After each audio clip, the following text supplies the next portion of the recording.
একদিন আসিয়া দাঁড়ায় আছে রুমের মধ্যে, পাশে ফেরাউন টের পায় নাই, হাতে কি যেন ছিল, হঠাৎ করে পড়ে গেছি। আসিয়ার জবান থেকে আমার মাওলার নামটা বের হয়ে গেছে।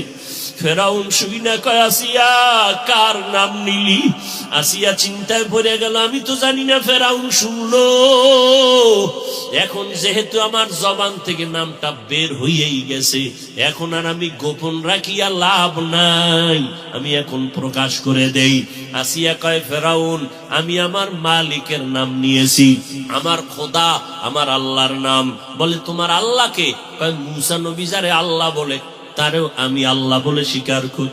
ফেরাউন কয়, সর্বনাশ, মিশরের মধ্যেই তো আমি একমাত্র খোদা, মিশরের সবাই আমারে খোদা বলে। আসিয়া বলে, সবাই তোমারে খোদা বললে আমি তোমারে খোদা বলতে পারি না।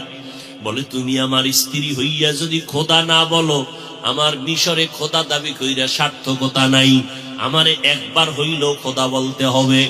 আসিয়া বলে, খবরদার, যে আল্লাহর জায়গা আমি কলিজার মধ্যে ঢুকাইছি মোহাব্বত, ওখানে দুনিয়ার আর কারো গায়রুল্লাহর মোহাব্বত ঢুকাইতে পারবো না। ফেরাউন বলে, তুমি একবার আমাকে কানে কানে কও, জোরে বলা লাগবে না। আসিয়া ডাক দিয়ে কয়, রে ফেরাউন, তুমি মিশরের এমন খোদা, তোমারে সবাই ফাঁকি দিতে পারে, কিন্তু আমি এমন মালিকের গোলাম, ওই মালিকের ফাঁকি দেওয়ার কোন রাস্তা নেই। আসিয়ার নামে ঘোষণা হয়ে গেল, আসিয়ার ফাঁসি হবে। আসিয়া চোখের বাড়ি ছেড়ে কাঁদে আর বলে, মালিক, আমার জিন্দেগি বুঝি শেষ, আজ আমারে বিদায় করবে ফেরাউন, তবে তোমার কাছে আমার আবদার, আমার ধৈর্য হারাইও না, আমি যেন ধৈর্যের সাথে ইমানের উপরে মজবুত থাকতে পারি।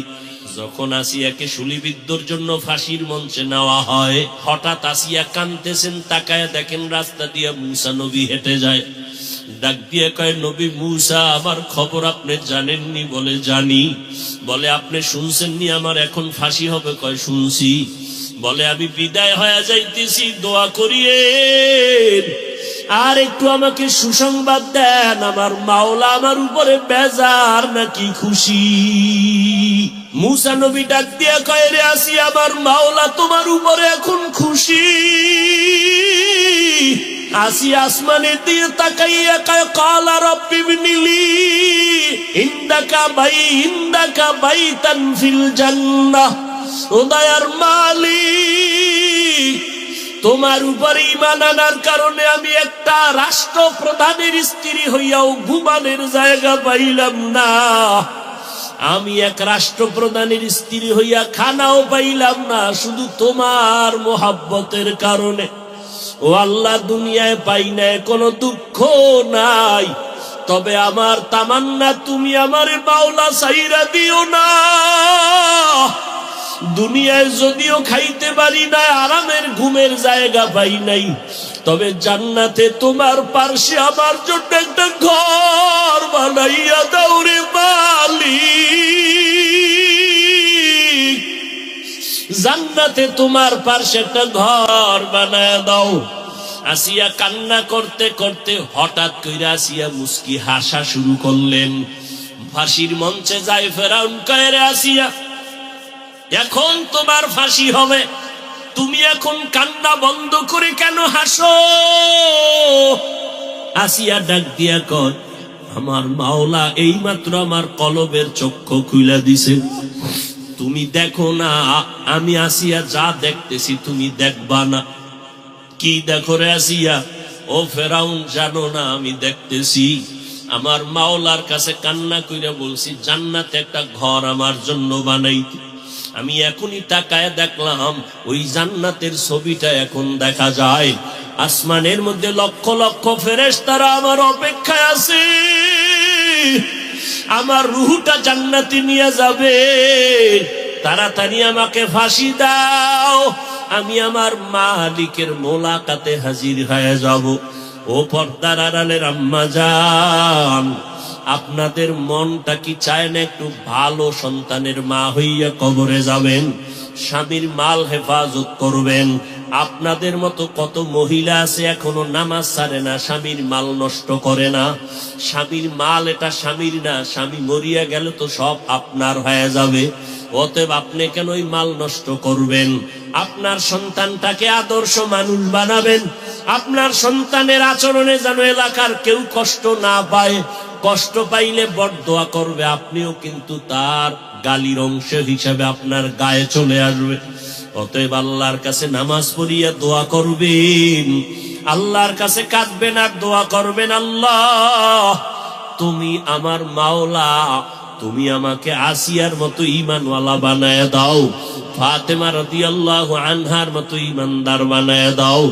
জিন্দেগিটারে বরবাদ করেছো রে যুবক, কয়দিন আর মাস্তানি বাহাদুরি করবি? এই চোখের সামনে কত লাশ দেখলাম কবরে চলে গেল। ইদানিং কালে যত লাশের খবর পাই, অধিকাংশ যুবকের লাশ, যুবকের লাশ, যুবকের লাশ। পানির নিচে যুবক, গাড়ির তলে যুবক, ঘুমের বিছনায় মরে গেছে যুবক। কয়দিন আর বাহাদুরি করবি?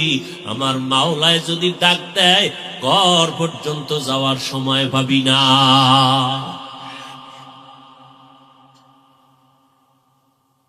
মদিনাওয়ালার আইন, বিবাহের ক্ষেত্রে নারীকে দিও, কিছু নেওয়া যাবে না। দেওয়ার নাম কি ভুলে গেছে? নেওয়ার নাম কি?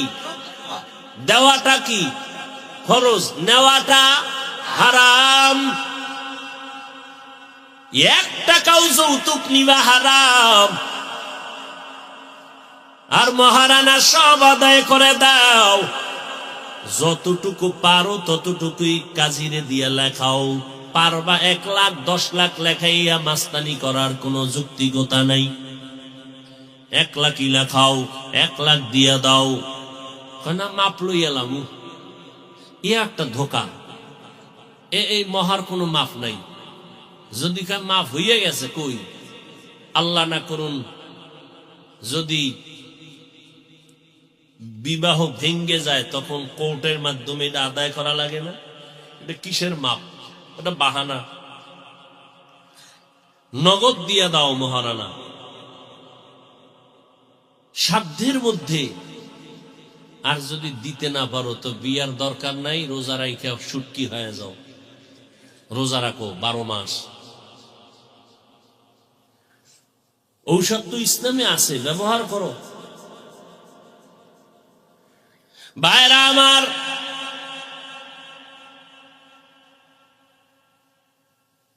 ইনশাআল্লাহ মহারানা যারা বিয়া করছেন ঠিকই, মহারানা এখনো দিছেন কিনা খেয়ালই নেই। কেমন পাগল হয়ে গেছে, খেয়ালই নেই মহারানা দিছে নাকি না দিছে। যারা দেন নাই তাড়াতাড়ি দিয়া দেন। এটার মালিক আপনার স্ত্রী, আপনি এটার মালিক না। মহারানা দিয়ে দিয়ে যদি এই টাকায় বাড়তে থাকে স্ত্রীর মালিকানায়, আলাদা ভাবে আপনার স্ত্রীর যাকাত চলে আসবে, চালাকি চলবে না। আপনার টাকার উপরে আপনার আলাদা যাকাত। আর যেই স্বর্ণ অলংকার আপনার স্ত্রীকে দিয়ে দিছেন, মালিক বানায় দিছেন, আর মহরের টাকা সহ যদি মিলাইয়া নেশাব হইয়া যায়, যাকাত দেওয়া লাগবে স্ত্রীর জন্য আলাদা। চালাকি চলবে না। যারা দেন নাই তাড়াতাড়ি মহারানা আদায় করে দিবেন। আর যারা বিবাহ করবারে বাবা, মাওলার কাছে দয়া কইরা দোয়া করিও, জীবনে কোনদিন যৌতুক খাইবা না, মহারানা না দিয়া বিয়া করবা না। 2 নাম্বার সবক, বেশি বেশি দরুদের আমল করো। নবীজির দরুদের দাম কত? জান্নাতের মধ্যে আদম নবী মহারানার দাবি তুলছেন, দরুদ পড়িয়া তা শোধ করেছেন। দরুদের এত দাম। আজকে আমগো দরুদ নাই, জেলাফি থাকলে দরুদ আছে, নাইলে নাই। ঠিক নেই, আর নাই।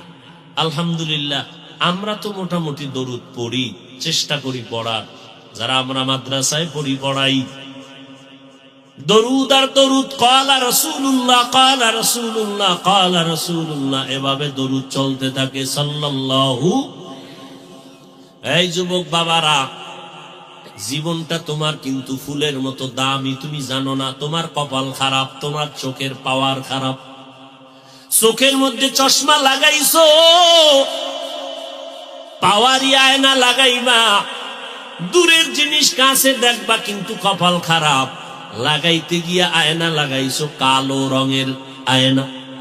এখন স্টেজ উঠা দেখো সব বাতিগুলো কালো, কাপুরও কালো।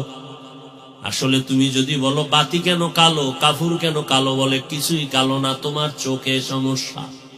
চিকিৎসা করে নাও, না হয় তোমার জীবন আরো বিপন্ন হয়ে যাবে। এরে নবীর উম্মতের দল, দৈনিক কমপক্ষে 100 বার নবীর উপরে দরুদ পড়বেন। রাজি আছেননি? বিছানায় শুয়া শুয়া দরুদ পড়েন, বইয়া আছেন পড়েন, হাঁটতেছেন দরুদ পড়েন। বেশি সময় নাই, উত্তমটা পড়বেন যেটা নামাজে পড়ি, দরুদে ইব্রাহিমি।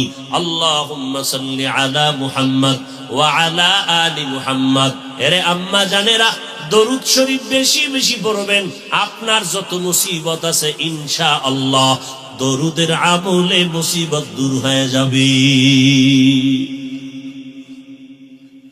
সময় নেই, ছোট আকারে পড়বেন। সাল্লাল্লাহু আলাইহি ওয়া আলিহি ওয়া সাল্লাম, সাল্লাল্লাহু আলাইহি ওয়া আলিহি ওয়া সাল্লাম, সাল্লাল্লাহু আলাইহি ওয়া আলিহি ওয়া সাল্লাম। রাজি আছি না ইনশাআল্লাহ? সব সময় দরুদ দরুদ দরুদ, বেশি বেশি দরুদ পড়বেন। মসজিদে ঢুকতেও দরুদ, বাইরে হইতেও দরুদ। আমরা খালি জেলাফির সময় দরুদের খেয়াল থাকে। ওই সময় যদি কোনো হুজুরে দরুদ না পড়ে, মনে করে জেলাফি হারাম। আর মসজিদে ঢুকতে যে দরুদ লাগবে এনে খবরই নেই। মদিনার নবী বলেন, ওই দোয়া আরশে আজিম পর্যন্ত যাবে না যেই দোয়ার মধ্যে দরুদ সালাম থাকবে না। মসজিদে ঢুকতে দোয়া আসেনি, বের হইতে দোয়া আসেনি, যেখানে দোয়া আছে সেখানে দরুদ লাগবে। বলে কেমনে? মসজিদে ঢুকতে দোয়াটা পারলে একটু জবান খুলে বলেন না একবার, আল্লাহুম্মা আফতাহলি। এই দোয়াটার আগে বিসমিল্লাহ পড়তে হবে, দরুদ পড়তে হবে, ডান পা দিয়া ঢুকতে হবে, দোয়া পড়তে হবে, ইতিকাফের নিয়ত করা লাগবে। তো একসাথে কেমনে পড়বেন? মসজিদে নববীতে সালাম দিতে হাজী সাহেবরা যখন ঢুকেন, রহমতের নবীর রওজার সামনে গেইটে সুন্দরভাবে দোয়াটা লেখা আছে, আল্লাহ বিসমিল্লাহি ওয়াসসালাতু ওয়াসসালামু আলা রাসূলিল্লাহ, আল্লাহুম্মা আফতাহলি আবওয়াবা রাহমাতিক। আবার যখন বের হইবেন তখনও কিন্তু দরুদ লাগবে। বের হবেন বাম পা দিয়া, জুতা ঢুকাইবেন আগে ডান পা। জুতার মধ্যে কোন পা ঢুকবে? বাম পা। মসজিদ থেকে বের হইবেন কোন পা দিয়া? বাম পা দিয়া বের হইবেন ঠিক, কিন্তু জুতা ঢুকবে কোন পায়ে আগে? কঠিন কথা কিন্তু। বের হইবেন বাম পা দিয়া, জুতায় পাও ঢুকবে কোনটা আগে? বড় কঠিন কথা। বাম পা দিয়া বের হবেন, কিন্তু বাম পা জুতা আগে ঢুকানো যাবে না। আগে ঢুকাবেন জুতার ভিতরে ডান পা, এরপরে বাম পা, এরপরে কদম দিবেন আবার ডান পা দিয়া। এমনি সুন্নি মামার বাড়ির আবদার। তুকু যাও সুন্নতে আহমদ কুজা বা মুহাম্মদ কে বুয়াদ নিসবতরা মান আহাব্বা সুন্নতি কওলে রাসূল মজদায়ে কানা মাই হাম কুন কবুল। আবার বের হইতে দরুদ ও সালাম, বিসমিল্লাহি ওয়াসসালাতু ওয়াসসালামু আলা রাসূলিল্লাহ, আল্লাহুম্মা ইন্নী আসআলুকা মিন। পড়ছেননি কোনদিন দরুদ? মসজিদে ঢুকতে বের হইতে জেলাফি ছাড়া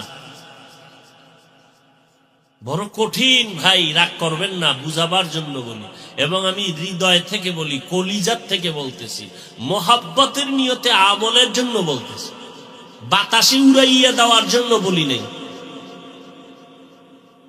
এই যুবক, আমার মায়ার নবী, রহমতের নবী যেই সুন্নতের আদর্শ উম্মতের সামনে রেখে গেলেন, এই নবীর আদর্শ মানবে হিন্দুরা, বৌদ্ধরা, খ্রিস্টানেরা, ইহুদিরা, বলো যুবকেরা, ওই নবীর সুন্নতের আদর্শ পালন করবে কারা? জোরে বলো। কোন দেশের মুসলমান? সারা দেশের মুসলমান, তবে চট্টগ্রামের মুসলমান বাদ। আপনারা বিএপি তো, আপনাদেরও লাগবে তো, দাঁড়িয়ে রাখেন না কেন? বিয়ার পর গ্যারান্টি আছে বিয়া করবেন, বেঁচে থাকবেন, গ্যারান্টি আছে। নবীর আদর্শের টুপি লাগাইবেন কেন? এই বয়ানটা কি আপনারে বুঝানো লাগবে? টুপি মাথায় দেওয়া নবীর সুন্নাত, এটাও কি বুঝানো লাগবে? এটা কি আপনি বুঝেন না? পর্দা করা লাগবে, এটা কি আপনি বুঝেন না? কেন আপনি দাড়িটা লম্বা করেন না? আমার পীর সাহেবের এটা হুকুম না, পয়গম্বরের আদর্শ। আমার পীরের কোন আদেশ না টুপি পরো, এটা নবীর সুন্নতের আমল। এরে আল্লাহর গোলাম, তোমার ফুটান্ত জীবন, তোমার এই জিন্দেগির গোলাপের ঘেরানে পুরা দুনিয়াটা আলোকিত হয়ে যাবে। কিন্তু যুবকের দল, আজ তোমার জিন্দেগিটা বরবাদ করে ফেলতেছো, কোনো খবর নেই, চিন্তাও নাই। তোমার মাত্র 25 বছর থেকে 30 বছর, কি কামাই করছো তোমার এই 30 বছরে? জানোনি কি কামাই করছো? তাও জানো না। মোবাইলের কারণে তোর মা বড় দোয়া করে, বাবা বড় দোয়া করে, আলেমরা বড় দোয়া করে, মুরব্বীরা বড় দোয়া করে। তোর চরিত্রটা এতই যে খারাপ, সবাই চায় তুই মইরা গেলে সবাই খুশি। 30 বছরে কামাই করছো, মরলে সবাই খুশি, এমন চরিত্র খারাপ বানাইছ। অথচ তোমার মতো কত যুবক জেনারেল লাইনে থাকিয়া জীবনে মাদ্রাসায় পড়ে নাই, এরপরও 5 বেলার নামাজ পড়ে আছে না নাই? স্কুলে পড়ে, কলেজে পড়ে, নামাজ ছাড়ে না, বেপরদায় চলে না। ও আল্লাহর বান্দারা, র্যাব, আর্মি, পুলিশ, বিডিআরের চাকরি করে, নামাজ ছাড়ে না। তুমি কেন পারবা না? আদম আলাইহিস সালাম আম্মা জানের সাথে মিলিত হয়ে গেলেন, আল্লাহ দুনিয়ায় পাঠাইলেন। দুইজনার সংমিশ্রণে আল্লাহ বছরে বছরে 2টা করে সন্তান দিলেন, একটা ছেলে একটা মেয়ে। পরের বছর আবার 2 সন্তান, 1 ছেলে 1 মেয়ে। এইভাবে আল্লাহ দিয়া জমিনটাকে আবাদ করলেন। আল্লাহ পাক রব্বুল আলামিন বলেন, এইভাবে আবাদ করিয়া আমি দুনিয়াটাকে সাজাইলাম। আমি আল্লাহ পাক আদমের মাধ্যমে দুনিয়ায় মানুষ বানাইলাম। এত যুক্তি টুক্তি দিয়া আল্লাহ প্রমাণ করতে চাইলেন মাটির সৃষ্টি মানুষ হলো শ্রেষ্ঠ। অনেক যুক্তি টুক্তি দিয়া প্রমাণ হইল কি মাটির সৃষ্টি মানুষ, মানুষ মাটির সৃষ্টি। এটা যুক্তি দিয়া বুঝানোর পেছনে কারণ কি? আল্লাহ এটা দিয়া চান এই কথা সিদ্ধান্ত দিতে যে মাটির সৃষ্টি শ্রেষ্ঠ। নূরের সৃষ্টি শ্রেষ্ঠ না, আগুনের সৃষ্টি শ্রেষ্ঠ না, একমাত্র মাটির সৃষ্টি শ্রেষ্ঠ। সিদ্ধান্ত কার? অস্থায়ী না স্থায়ী? জানা থাকলে বলেন, আল্লাহর এই সিদ্ধান্ত মানে নাই কে? বলেন না কেন? মাটির সৃষ্টি শ্রেষ্ঠ, নূরের সৃষ্টি শ্রেষ্ঠ না, আগুনের সৃষ্টি শ্রেষ্ঠ না। সিদ্ধান্ত আমার আল্লাহর, স্থায়ী সিদ্ধান্ত মানে না ইবলিস। ইবলিস যে মানে নাই গায়ের জোরে না যুক্তির ব্যানারে? গায়ের জোরে না, যুক্তি দিছে এটা শ্রেষ্ঠ হইতে পারে না। কেন? বলে আনা খায়রুম মিনহু খালাকতানি মিন নার ওয়া খালাকতাহু মিন তিন। আমি হলাম ইবলিস, আমি আদম থেকে ভালো। তাকে বানাইছেন মাটির দ্বারা, আমাকে বানাইছেন আগুনের দ্বারা। মাটির গতি নিচে, আগুনের গতি উপরে। আমি কেন নত হব? আদম আমারে নত হইয়া সিজদা করবে। আল্লাহ পাক বলেন, ফাখরুজ, এই বেঈমান বের হইয়া যা। যুক্তি সুন্দর, একেবারে ফালাইয়া দেওয়ার মতো না। কিন্তু এখানে কারবার চলে মালিক আর গোলামের। মালিকের সামনে গোলামের কোনো প্রশ্ন চলে না। এখানে আদবের বিষয়, বেদবি চলবে না। পণ্ডিতি মা বাবার সামনে জাহের করা যায়নি। আমারে সবাই মাওলানা কয়, হুজুর কয়। এখন আমি যদি মায়ের সামনে লয়ে ভাব দইরা বয়া থাই, মাও আমারে হুজুর কইব, চলবে? লিকুল্লি শাইইন জিনাতুন ফিল ওয়ারা وزينة المرء تمام الأدب از خدا خواهی میں توفیق آدب بے ادب محروم گشت از ফজল রা। খারাপ লাগে আপনাদের? আর একটু সামনে আগাবো? আল্লাহ সবাইকে কবুল করে। আল্লাহ তাআলা প্রমাণ করতে চাইলেন মাটির সৃষ্টি হলো শ্রেষ্ঠ। এই মাটির মানুষ, মিনহা খালাকনাকুম, তোমাদেরকে আমি মাটির থেকে বানাইছি। মাটি থাকে পায়ের নিচে, উপরে মারলে নিচে চলে যায়, কিন্তু সম্মান তোমার নিচে না, সম্মান আমি দিলাম সব মাখলুকতের উপরে। তোমার মতো সম্মানী আর কেউ নাই, জমিনে কোনো প্রাণী তোমাদের মতো সম্মানিত কেউ নাই। ওয়ালাকাদ কাররামনা বনি আদম ওয়া হামালনাহুম ফিল বাররি ওয়াল বাহরি ওয়া রাযাকনাহুম মিনাত তাইয়্যিবাত ওয়া ফাদ্দালনাহুম আলা কাসীরিন মিম্মান খালাকনা তাফদীলা।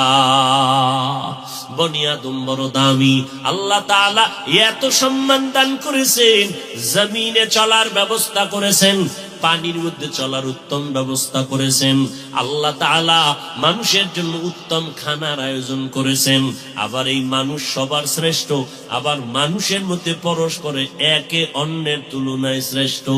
যেমন সমস্ত মাখলুকতের মধ্যে জিন ফেরেশতার ভিতরে মানুষ হলো শ্রেষ্ঠ, আবার এই মানুষের মধ্যে যারা ঈমানওয়ালা তারা আরো শ্রেষ্ঠ। ঈমানওয়ালাদের ভিতরে সর্বপ্রথম শ্রেষ্ঠ আম্বিয়ায়ে কেরাম, তারপরে সাহাবায়ে কেরাম, আর সমস্ত নবীর উম্মতের মধ্যে আখিরি নবীর উম্মত আমরা হলাম শ্রেষ্ঠ। আবার এই নবীর উম্মতের ভিতরে যারা কোরআনওয়ালা, ইলমওয়ালা, আমলওয়ালা, ইখলাসওয়ালা তারা হলো আল্লাহর আদালতে আরো শ্রেষ্ঠ। ওয়া ফাদ্দালনাহুম আলা কাসীরিম মিম্মান খালাকনা তাফদীলা। এই মানুষকে আল্লাহ সর্বোচ্চ সম্মান দান করেছেন, সৃষ্টির শ্রেষ্ঠ। আমাদের মতো দামি আর কোন প্রাণী নাই। আচ্ছা, আমাদের এত সম্মান কেন? আমাদের শক্তি বেশি না? আমাদের চেহারা সুন্দর, তা আমাকে এত শ্রেষ্ঠত্বের কারণ কি? আমরা বেশি বেশি আল্লাহর জিকির করি, এই জন্য। শক্তির বিষয় আমাদের শ্রেষ্ঠত্ব না, কারণ তুলনামূলক একটা মশা আমাদের থেকে অনেক পাওয়ার লয়া চলে। আমরা সংসদ ভবনে ঢুকতে টিকিট লাগেনি, মশার লাগেনি? লাগে? লাগে না। মশা যদি মেজাজ গরম করে বনি আদম আরামে ঘুমাইতে পারবে না। এরে আল্লাহর গোলাম, একটা গরুর মধ্যে কি পরিমাণ শক্তি! একটা লাথি মারলে কোন আদম সন্তান গরুর দুধ দহন করে ঘরে নিতে পারবে না। একটা বাঘ যদি মেজাজ গরম করে এলাকায় কাউকে ঘুমাইতে দিবে না, বানর ঘুমাইতে দিবে না। একটা হাতি যদি মেজাজ গরম করে পুরো বাজারটা তছনছ করে ফেলবে 1 ঘন্টার ভেতরে। ও আল্লাহর বান্দারা, শক্তির বেলায় আল্লাহ আমাদের শ্রেষ্ঠত্ব বানান নাই। আমরা বেশি খাইতে পারি, এই জন্য আমরা শ্রেষ্ঠত্ব না? না রে বান্দা, না। আগের দিনও তো কিছু মানুষ খাইতে পারতো, 10 জনের খানা একজনে খাইতো, আর এখন একজনের খানা ভাগ করে 10 জনে খায়। আগে 10টা পেয়ারা খাইতাম, জিহ্বায় লাগে না, আর এখন একটা পেয়ারা একজনে খাওয়া যায় না। নাই এরকম বড় পেয়ারা? এরে আল্লাহর বান্দা, খানার দিক থেকেও আমরা অনেক দুর্বল। আল্লাহ তাআলা বলেন, ওয়া খুলিকাল ইনসানু যায়ীফা। এই তোমার শক্তি মানে তুমি হলা সৃষ্টির মধ্যে চূড়ান্ত দুর্বল। তোমার মতো দুর্বল আর কেউ নেই। আছে? পিপিলিকার কাছেও আমরা দুর্বল, মশার কাছেও আমরা দুর্বল, সব মাখলুকাতের কাছে আমরা দুর্বল। এরে আল্লাহর গোলাম, আমরা বেশি বেশি বেশি বেশি আল্লাহর জিকির করি, আল্লাহর গুণগান গাই, এই জন্য আমরা শ্রেষ্ঠ না। এই জন্যই যদি শ্রেষ্ঠ হয়, তাহলে শ্রেষ্ঠ হওয়া দরকার ফেরেশতা। কারণ ফেরেশতারা একটা মুহূর্তের জন্য আল্লাহর বদনাম করে না, অল টাইম তারা আল্লাহর গুণগান করে। এই জন্য তারা শ্রেষ্ঠ। আসলে আল্লাহর গুণগানের কারণে আমাদের শ্রেষ্ঠত্ব না। এরে আল্লাহর বান্দা, ভালো করে বুঝো, মানুষের মধ্যে আলাদা একটা গুণ আল্লাহ দিয়েছেন। এই গুণটা ফেরেশতাদের মধ্যে নাই, এই গুণটা জিনের মধ্যে নাই, এই গুণটা পশুর মধ্যে নাই। ওয়াশ-শামসি ওয়াদুহাহা ওয়াল কমারি ইযা তালাহা ওয়ান নাহারি ইযা জাল্লাহা ওয়াল লাইলি ইযা ইয়াগশাহা ওয়াস সামাই ওয়া মা বানাহা ওয়াল আরদি ওয়া মা তাহাহা ওয়া নাফসিন ওয়া মা সাওয়াহা ওয়াল আরদি ওয়া মা তাহাহা ওয়া নাফসিন ওয়া মা সাওয়াহা ফাআলহামাহা ফুজুরাহা ওয়া তাকওয়াহা। আল্লাহ তাআলা 9টার মতো জিনিসের কসম খাইয়া বলেন, মানুষের মধ্যে এমন একটা গুণ আমি আল্লাহ দিয়েছি, এই গুণটা ফেরেশতার মধ্যে দেই নাই, এই গুণটা জিনের মধ্যে দেই নাই। ফাআলহামাহা ফুজুরাহা ওয়া তাকওয়াহা।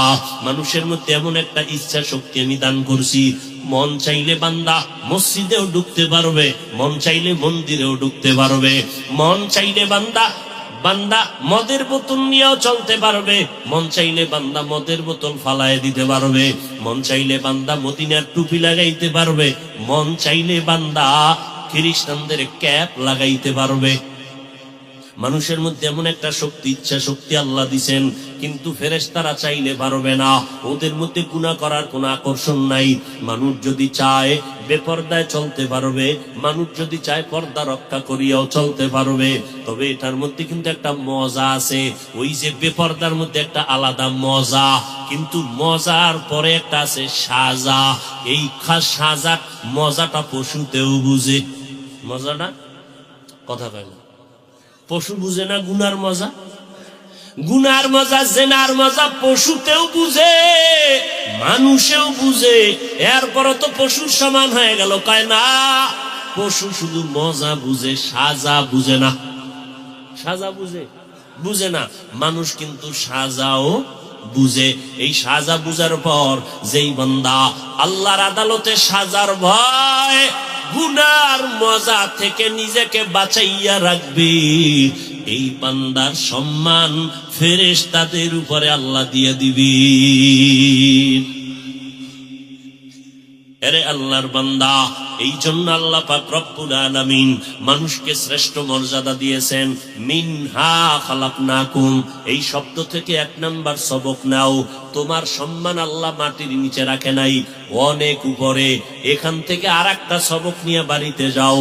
মিনহা খালাকনাকুম, এই মাটির মানুষ, তুমি মাটির মানুষ হইয়া থাকা উচিত ছিল নরম, কিন্তু তোমার ভিতরে গরম গরম ভাব। কিসের গরম এত? কথায় গরম, কাজের মধ্যে গরম, হাঁটার মধ্যে গরম, দমকের ভিতরে গরম। এত গরম গরম ভাব কেন? কয় গরমের পিছনে কিছু পুঁজি আছে। কি আছে? হাতি চলতেছে রাস্তা দিয়া, তো একটা ব্যাং চিনেননি? ব্যাং হাতিরে লাথি মারে। কে লাথি মারে? ব্যাং। তদন্ত করে দেখলো এই ব্যাঙের ভিতরে এত পাওয়ার কেন? হাতিরে লাথি মারে। খুঁজা টুইজা বের করে দেখে ব্যাঙের পাছার ভিতরে আইয়ুব খানের পয়সা লাগানো। এখন কোন কপাল ফোরা যদি আবার প্রশ্ন করিয়েই ফেলা, হাফিজ ভাইরা কোরআন শরীফের কত নাম্বার আয়াতে আছে? এরকম বেয়াদব আছে কিছু, এরকম মূর্খ কিছু আছে। উদাহরণ দেওয়া হয় আসল জিনিস বুঝাবার জন্য। উদাহরণটা, এক্সাম্পলটা বাস্তবে হতেও পারে, নাও হতে পারে। এই কিছু কিছু মূর্খ বেয়াদব, এরা এই সমস্ত কিছু উদাহরণকে টান দিয়া আলেম ওলামার বিরুদ্ধে বিতর্ক সৃষ্টি করে। এরকম কিছু বেয়াদব আছে না নাই?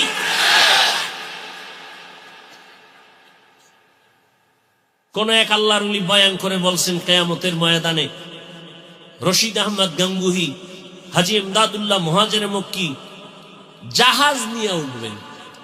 কি নিয়ে উঠবেন? তার মানে কি? দুনিয়ার জাহাজ। কত বড় মূর্খ, কত বড় দুশ্মন হইলে এটা নিয়ে ট্রোল করে, এটা নিয়ে আলেমের ইজ্জত নষ্ট করে। কত বড় অন্তর পচা। আল্লাহ হেদায়াত দান করুন। ভাইরা আমার,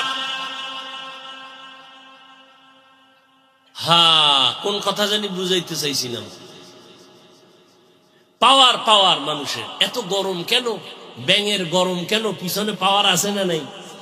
মানুষ তুই মাটির সৃষ্টি, মাটির মধ্যে একটা গুণ আছে নরম। মাটির সাথে যত বেঈমানি করে, মাটি কারোর সাথে গাদ্দারি করে না, গরম দেখায় না। মাটির উপরে বৈশা জিনা করেছো, চাইলে মাটি তোরে ধইরা ফালাইতে পারতো, আর চলতে পারতি না। মাটি কিন্তু কিছু বলে না, ঠান্ডা। মাটির মানুষ তোমার মধ্যে নরম ভাব নিয়ে আসো। খালি গরম, কয় এত গরম কেন? কয় পিছনে পাওয়ার। কয় কি পাওয়ার? কয় ক্ষমতার চেয়ার। আর একজন আর ক্ষমতা নাই, সেও পাওয়ার দেখায়। কয় তোমার পাওয়ার কি? কয় আমি শিক্ষিত, এর একটা পাওয়ার আছে না। আর একজনে শিক্ষিত না, সে শুধু পাওয়ার দেখায়। কয় তোমার পাওয়ারের পেছনে পাওয়ার কি? এত গরম দেখাও কেন? বলে আমার পেছনে পাওয়ার হলো আমার আমল বেশি, আমি তাহাজ্জুদ পড়ি। আমলের কিন্তু একটা গরম আছে, আছে না নাই? অনেক গরম। আর একটা ফকিন্নির ভোলা, এর শিক্ষা নাই, দীক্ষা নাই, আমল নাই, পাওয়ার নাই, কোনো ক্ষমতা নাই, কিচ্ছু নেই, এও লাফায়। কি তোর পাওয়ার কি? আমার বংশগত রক্তের গরম। কিসের গরম? রক্তের গরম। আরে গরমওয়ালারা তুমি কত গরম? ফেরাউনের থেকে বেশি গরম, নমরুদের থেকে বেশি গরম। কিয়ামতের আগে ওদের মতো গরম কেউ আসবে? কোটি টাকার মালিক দেখো, অভাব হয় না দূর। গরিব ঘুমায় আরাম করে, মনটা বাহাদুর। ফেরাউনের লাশটা দেখো মিশর জাদু ঘরে, খায় না মাটি, পোকা মাছি সবাই ঘৃণা করে। হৃদয়ে থাকিবে যার নম্রতা সদা, রহমত আসিবে সেটা প্রভুর ওয়াদা। বড়র বাড়াই থাকলে দিলে রহমত আসবে না, নিজেকে নিজে ছোট মনে করিও সদা। উঁচু জমিন থেকে পানি নিচু জমিনে যায়, তেমনি খোদার রহমত আসে নম্রতা হৃদয়। ভোগবিলাসের বাড়ি গাড়ি পরে রবে সব, থাকতে সময় স্মরণ করো আল্লাহ আমার রব। থাকতে সময় স্মরণ করো আল্লাহ আমার রব। আমার রবকে ইন্নাল্লাযীনা ক্বালু রাব্বুনাল্লাহু সুম্মা ইসতাকামু ফালা খাউফুন আলাইহিম ওয়ালা হুম ইয়াহজানুন।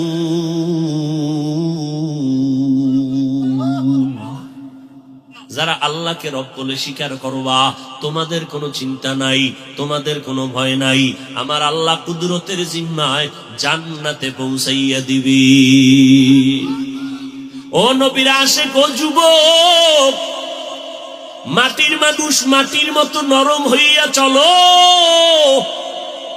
গরম ভাব দেখাইও না। গরম ভাব দেখাইয়া ফেরাউন টিকতে পারছে?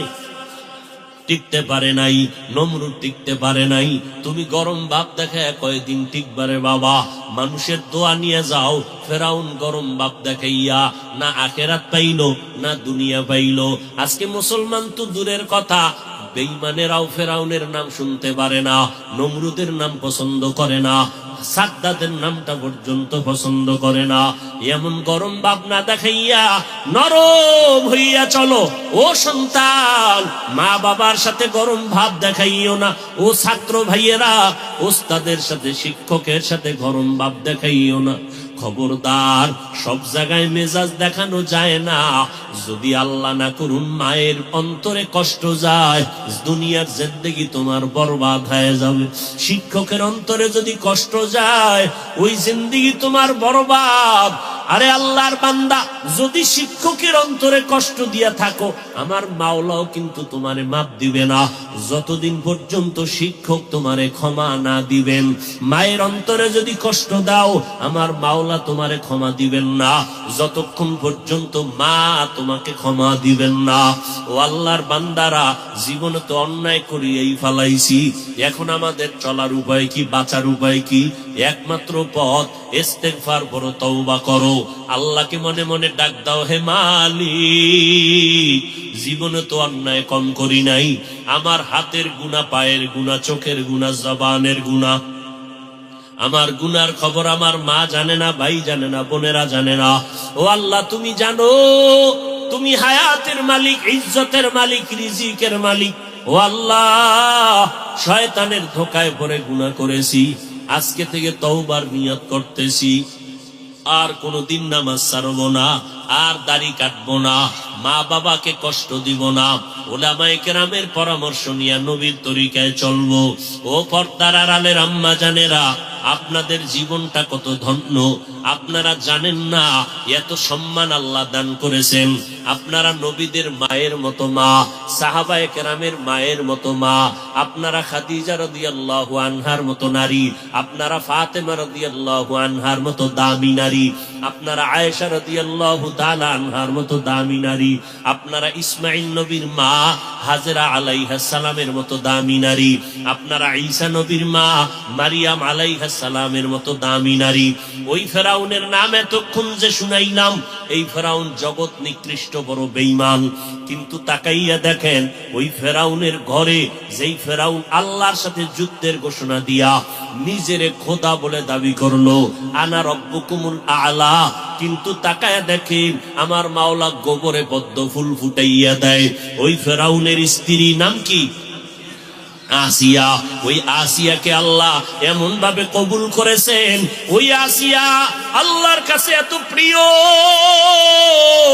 আল্লাহর নবী বলতেছেন জান্নাতের ময়দানে কিয়ামতের দিন আসিয়ার সাথে আমি মুহাম্মদের সাথে বিবাহ হয়ে যাবে।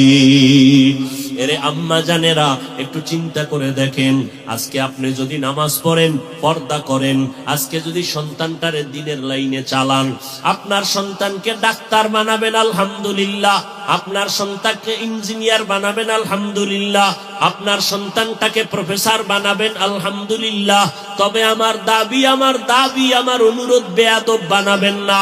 আপনার সন্তান যেন আলেমের সাথে বেয়াদবি না করে, আপনার সন্তানের ব্যবহারে যেন মা বাবায় কষ্ট না পায়, আপনার সন্তানের আচরণে যেন কোনো মুরব্বীরা কষ্ট না পায়।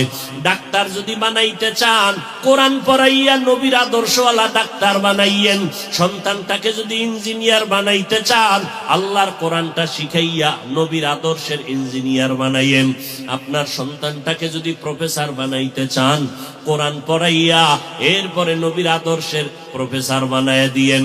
আপনি মরিয়াও যদি যান, এই সন্তানের আদর্শের কারণে মানুষ দোয়া করবে, আর দোয়ার অংশ আপনি মা কবরের মধ্যে পাইতে থাকবেন।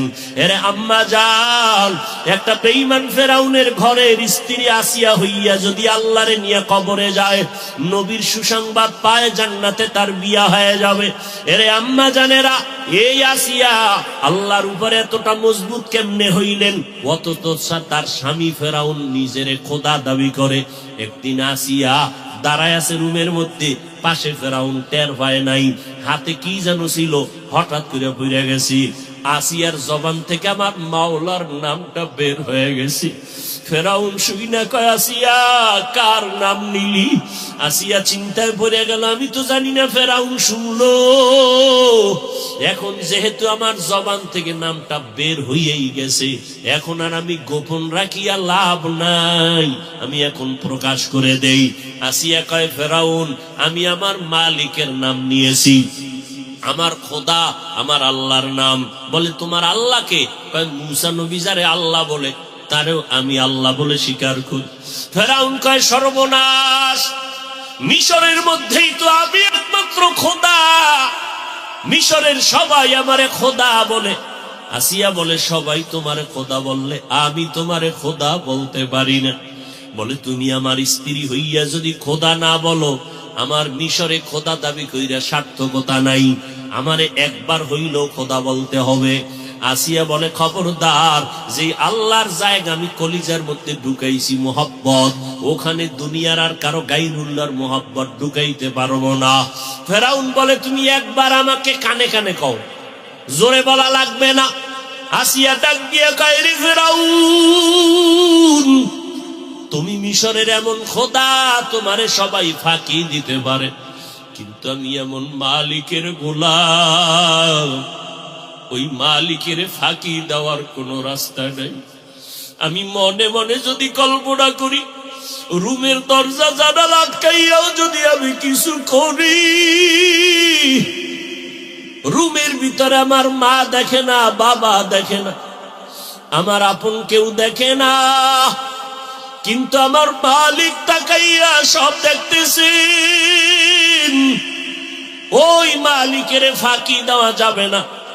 আমি মরিয়া গেল আর তোমারে খোদা বলবো না। ফেরাউন শেষ পর্যন্ত কঠিন হুঙ্কার দিয়া কয়, আসিয়া সাবধান, তোমাকে শুলিবিদ্ধ করিয়া ফাঁসিতে ঝুলাইয়া শেষ করব। আসিয়া বলে, আমার মরণের ভয় দেখাইও না, জীবনে তো একবার মরণ হবে, তবে মরণটা আমার মালিকের নিয়েই মরতে চাই। আসিয়ার নামে ঘোষণা হয়ে গেল, আসিয়ার ফাঁসি হবে। আসিয়া চোখের পানি ছেড়ে কাঁদে আর বলে, মালিক,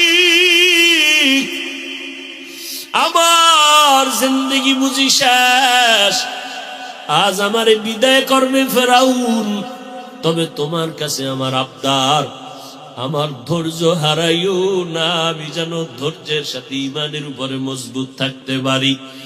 যখন আসিয়াকে শুলিবিদ্ধর জন্য ফাঁসির মঞ্চে নেওয়া হয়, হঠাৎ আসিয়া কাঁদতেছেন, তাকায় দেখেন রাস্তা দিয়া মূসা নবী হেঁটে যায়। ডাক দিয়ে কয়, নবী মূসা, আমার খবর আপনি জানেননি? বলে, জানি। বলে, আপনি শুনছেননি আমার এখন ফাঁসি হবে? কয়, শুনছি। বলে, আমি বিদায় হয়ে যাইতেছি, দোয়া করিয়ে আর একটু আমাকে সুসংবাদ দেন, আমার মাওলা আমার উপরে বেজার নাকি খুশি? মূসা নবী ডাক দিয়া কয়, রে আসি, আমার মাওলা তোমার উপরে এখন খুশি। আসি আসমানের দিয়ে তাকাইয়া কয়, কালা রাব্বি বিনিলি ইন্দাকা বাইতান ফিল জান্নাহ। ও দয়ার মালিক, তোমার উপরে ঈমান আনার কারণে আমি একটা রাষ্ট্রপ্রধানের স্ত্রী হইয়াও ঘুমানের জায়গা পাইলাম না, আমি এক রাষ্ট্রপ্রধানের স্ত্রী হইয়া খানাও পাইলাম না, শুধু তোমার মোহাব্বতের কারণে। ও আল্লাহ, দুনিয়ায় পাই নাই কোনো দুঃখ নাই, তবে আমার তামান্না, তুমি আমার মাওলা সাইরা দিও না। দুনিয়ায় যদিও খাইতে পারি না, আরামের ঘুমের জায়গা পাই নাই, তবে জান্নাতে তোমার পার্শ্বে আমার জন্য একটা ঘর বানাইয়া দাও রে মালিক, জান্নাতে তোমার পার্শ্বে একটা ঘর বানায় দাও। আসিয়া কান্না করতে করতে হঠাৎ কইরা আসিয়া মুস্কি হাসা শুরু করলেন। ফাঁসির মঞ্চে যায় ফেরাউন, কয়, রে আসিয়া, এখন তোমার ফাঁসি হবে, তুমি এখন কান্না বন্ধ করে কেন হাসো? আসিয়া ডাক দিয়া কয়, আমার মাওলা এইমাত্র আমার কলবের চক্ষু খুইলা দিছে, তুমি দেখো না, আমি আসিয়া যা দেখতেছি তুমি দেখবা না। কি দেখো রে আসিয়া? ও ফেরাউন, জানো না আমি দেখতেছি? আমার মাওলার কাছে কান্না কইরা বলছি জান্নাতে একটা ঘর আমার জন্য বানাইতে। আমি এখনই তাকায় দেখলাম ওই জান্নাতের ছবিটা এখন দেখা যায়। আসমানের মধ্যে লক্ষ লক্ষ ফেরেশতারা আমার অপেক্ষায় আছে, আমার রূহটা জান্নাতে নিয়ে যাবে। তাড়াতাড়ি আমাকে ফাঁসি দাও, আমি আমার মালিকের মোলাকাতে হাজির হয়ে যাব। ও পর্দার আড়ালের আম্মা জান, আপনাদের মনটা কি চায় না একটু ভালো সন্তানের মা হইয়া কবরে যাবেন, স্বামীর মাল হেফাজত করবেন? আপনাদের মতো কত মহিলা আছে এখনো নামাজ ছাড়ে না, স্বামীর মাল নষ্ট করে না। স্বামীর মাল এটা স্বামীর না, স্বামী মরিয়া গেলে তো সব আপনার হয়ে যাবে। অতএব আপনি কেন ওই মাল নষ্ট করবেন? আপনার সন্তানটাকে আদর্শ মানুষ বানাবেন। আপনার সন্তানের আচরণে যেন এলাকার কেউ কষ্ট না পায়, কষ্ট পাইলে বরদোয়া করবে, আপনিও কিন্তু তার গালির অংশ হিসাবে আপনার গায়ে চলে আসবে। অতএব আল্লাহর কাছে নামাজ পড়িয়া দোয়া করবেন, আল্লাহর কাছে কাঁদবেন আর দোয়া করবেন, আল্লাহ তুমি আমার মাওলা, তুমি আমাকে আসিয়ার মতো ঈমানওয়ালা বানায় দাও, ফাতেমা রাদিয়াল্লাহু আনহার মতো ঈমানদার বানায় দাও।